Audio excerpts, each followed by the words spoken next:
భగవంతుని చేతిలో కనుక మన బాణాన్ని, మన కూతుర్ని మనం పెడితే ఆయన వినియోగిస్తున్నట్ట, అది కాంతిమయంగా ఉంటుందంట.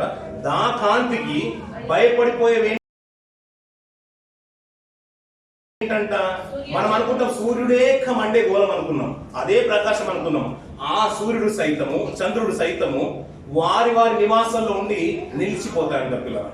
దేవుడు కనుక మన పిల్లల్ని, మన కుమార్తెను, మన కుమారుని, మీ కుమార్తెను, మన కుమార్తెను, మన పిల్లల కుమార్తెను, మన సంఘంలో, మన ఇంటిలో ఉన్న బ్లెస్సింగ్ కనుక దేవుడు ఒకవేళ మనం ఆయన చేతిలో కనుక పెడితే, ఆయనకు సమర్పించినట్లయితే, మన పిల్లలందరూ కూడా ఒకరు దేవునికి సమర్పించినట్లయితే, ఆయన కనుక వినియోగించుకుంటున్నట్ట, పిల్లలకున్న కాంతిని బట్టి, ఆ బాణాలకున్న కాంతిని బట్టి సూర్యుడు చైతము ఆ కాంతిని చూసి భయపడిపోయి తన నివాసంలోనే నిలిచిపోతాడు పిల్లలు. ఈ మాట చదువుతూ ఉంటే నాకు ఎక్కడో అక్కడ తగిలింది, ఎక్కడో స్ట్రైక్ అయిపోయింది. ఎక్కడంటే పాత నిబంధన గ్రంథంలో యెహోషువ కాలంలో అలాంటి బలమైన బాణము ప్రార్థన చేస్తూ ఉంటే సూర్యుడు ఎక్కడో నిలిచిపోయాడు గిబియోనులో.